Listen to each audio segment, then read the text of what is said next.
사랑하는 기쁨의 교회 성도 여러분, 안녕하세요. 오늘은 다같이 에스겔서 37장 1절에서 10절의 말씀을 함께 묵상하겠습니다. 여호와께서 권능으로 내게 임하시고 그의 영으로 나를 데리고 가서 골짜기 가운데 두셨는데 거기 뼈가 가득하더라. 나를 그 뼈 사방으로 지나가게 하시기로 본즉 그 골짜기 지면에 뼈가 심이 많고 아주 말랐더라. 그가 내게 이르시되 인자야, 이 뼈들이 능히 살 수 있겠느냐 하시기로 내가 대답하되 주 여호와여, 주께서 아시나이다. 또 내게 이르시되 너는 이 모든 뼈에게 대언하여 이르기를 너희 마른 뼈들아, 여호와의 말씀을 들을지어다. 주 여호와께서 이 뼈들에게 말씀하시기를 내가 생기를 너희에게 들어가게 하리니 너희가 살리라. 너희 위에 힘줄을 두고 살을 입히고 가죽으로 덮고 너희 속에 생기를 넣으리니 너희가 살리라. 또 나를 여호와인 줄을 알리라 하셨다 하라. 이에 내가 명령을 따라 대언하니 대언할 때에 소리가 나고 움직이며 이 뼈 저 뼈가 들어맞아 뼈들이 서로 연결되더라. 내가 또 보니 그 뼈에 힘줄이 생기고 살이 오르며 그 위에 가죽이 덮이나 그 속에 생기는 없더라. 또 내게 이르시되 인자야, 너는 생기를 향하여 대언하라. 생기에게 대언하여 이르기를 주 여호와의 말씀에 생기야, 사방에서부터 와서 이 죽음을 당한 자에게 불어서 살아나게 하라 하셨다 하라. 이에 내가 그 명령대로 대안하였더니 생기가 그들에게 들어가매 그들이 곧 살아나서 일어나 서는데 극히 큰 군대더라. 아멘. 우리가 어제 말씀 에스겔서 36장을 통해서 이스라엘을 향한 회복의 메시지가 비로소 선포된 것을 함께 나누었습니다. 하나님께서는 열방 가운데 흩어져 더럽혀진 이스라엘을 긍휼히 여기십니다. 그리고 그들을 자신의 땅으로 돌아오게 하실 것을 약속해 주십니다. 또한 그들의 돌같은 마음을 제거하시고 새 영과 새 마음을 주셔서 그의 율례와 규례를 지켜 행하게 하실 것이라 말씀하셨습니다. 이 모든 회복은 이스라엘의 선함을 인하여서가 아니라 하나님께서 친히 그분의 더럽혀진 이름을 회복하시고자 행하실 것임을 하나님께서는 말씀하십니다.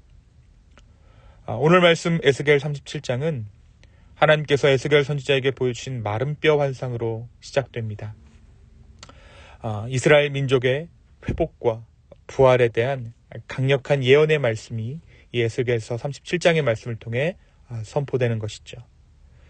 이 37장의 전반부에서는 하나님께서 에스겔에게 보여주신 환상을 내용으로 합니다. 죽은 것처럼 보이는 마른 뼈들이 하나님의 능력으로 살아나는 환상을 통한 메시지가 에스겔을 통해 전달된 것이죠. 후반부에서는 두 막대기가 하나로 합쳐지는 비유를 통해서 분열된 이스라엘과 유다가 하나님의 통치 아래 하나가 될 것을 예언합니다. 또한 하나님께서 자기 백성과 영원한 언약을 맺으시고 그들 가운데 영원히 거하실 것을 약속하는 내용이 37장 후반부에 담겨져 있습니다. 특별히 오늘 우리가 읽은 1절부터 10절의 내용은 에스겔 하면 떠오르는 마른 뼈 환상에 대한 내용입니다. 오늘 말씀은 하나님의 영이 에스겔을 마른 뼈가 가득한 골짜기로 인도하는 장면으로 시작되죠. 에스겔은 그곳에서 완전히 말라버린 수많은 뼈들을 목격하게 됩니다. 하나님께서는 에스겔에게 이 뼈들이 능히 살 수 있겠느냐라고 물으십니다. 이 질문에 에스겔은 자신의 의견을 말하지 않았습니다. 다만 에스겔은 겸손하게 주 여호와여, 주께서 아시나이다 라고 응답합니다. 에스겔의 이러한 응답을 들으신 하나님께서는 에스겔에게 마른 뼈들을 향해 예언하라고 명령하십니다. 그 예언의 내용이 무엇입니까? 하나님께서 그들에게 생기를 불어넣어 다시 살리겠다라는 것이었습니다. 에스겔이 하나님의 명령에 순종해서 말씀을 선포하자 놀라운 일이 일어납니다.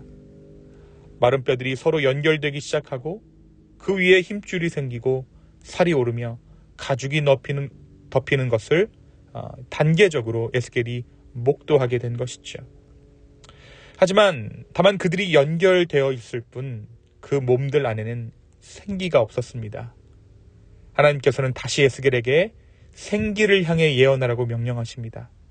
그러자 사방에서 생기가 불어와 죽은 자들에게 들어가게 되죠. 그리고 그들은 살아나 일어서게 됩니다. 하나님의 회복이 그 땅 가운데 온전히 임한 것입니다. 하나님께서 생기를 통해 이들을 완전히 회복시키신 것이죠. 그들은 살아나 일어서게 되었고 이들은 극히 큰 군대를 이루게 됩니다. 사랑하는 성도 여러분, 오늘 말씀은 우리에게 어떤 의미가 있습니까?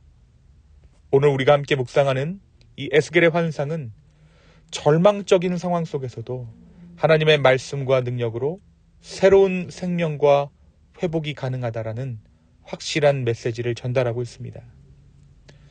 여러분, 다른 어떤 것으로도 마른 뼈와 같은 비참한 현실에서 우리를 구원할 수는 없습니다. 우리의 죄성은 다른 어떤 고상한 것들로 감추려고 해도 그 속내를 마침내 드러내기 때문입니다. 경제적인 안정, 사회적인 지위, 고상한 취미 등이 우리를 구원할 수 없습니다. 이러한 것들은 하나님께서 우리에게 주신 복이요 특권이지만 그 자체가 우리를 결코 구원할 수는 없습니다. 우리의 삶에 진정한 회복을 원한다면, 우리의 삶이 가치 있는 삶 되기를 소망한다면 오늘 우리에게 주어진 이 하루가 손에 잡히지 않는 바람과도 같이 지나가기를 원하지 않는다면 우리 가운데 주님의 말씀을 선포해야 한다는 것입니다. 사랑하는 성도 여러분, 주의 말씀을 오늘 우리의 영혼 가운데 선포하시기를 소망합니다. 오늘 이 에스겔서의 말씀을 묵상하고 이 말씀이 내 삶에 이루어지기를 소망할 때 주님은 회복의 일들을 우리의 삶 가운데 이루어 가실 것입니다. 오늘 이 말씀을 통해 진정한 회복이 우리의 삶 가운데 시작되기를 예수님의 이름으로 축원합니다. 두 번째, 오늘 말씀은 우리에게 겸손함에 대해서 이야기합니다. 하나님께서 마른 뼈들을 에스겔에게 보여주시고 이 뼈들이 회복할 수 있겠느냐라고 물으셨을 때 에스겔 선지자는 자신의 생각을 하나님께 구하지 않았습니다. 그리고 그 대답을 주님께 맡기죠. 이것은 에스겔 선지자의 겸손을 보여주고 있습니다. 통로로서의 그의 삶을 보여주고 있는 것이죠. 그는 예언자였습니다. 선지자였습니다. 수많은 환상들과 말씀이 그의 삶을 통해 지나갔습니다. 그런데 그는 결코 교만하지 않습니다. 도리어 그 말씀들이 에스겔을 겸손케 하였습니다. 자신의 판단을 유보한 채 하나님께 모든 것을 내어드린 것입니다. 사랑하는 여러분, 우리는 어떠한 일들을 두고 속히 판단하는 것을 지혜라고 말합니다. 그것이 빠른 세상을 살아갈 때 올바른 대처법이라고 생각하기도 하죠. 그리고 좀처럼 결정 내리지 못하는 자신을 두고 우유부단하다라고 생각할 때도 있습니다. 하지만 오늘 말씀이 무엇을 이야기합니까? 빠른 결정보다 하나님께 결정을 맡겨드리는 것이 지혜라고 오늘 말씀은 이야기합니다.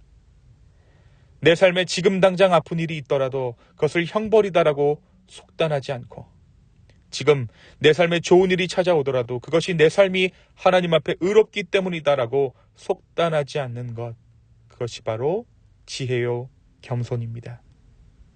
오늘 이 하루 나의 판단을 주님께 맡길 수 있는 지혜가 우리 가운데 있었으면 좋겠습니다.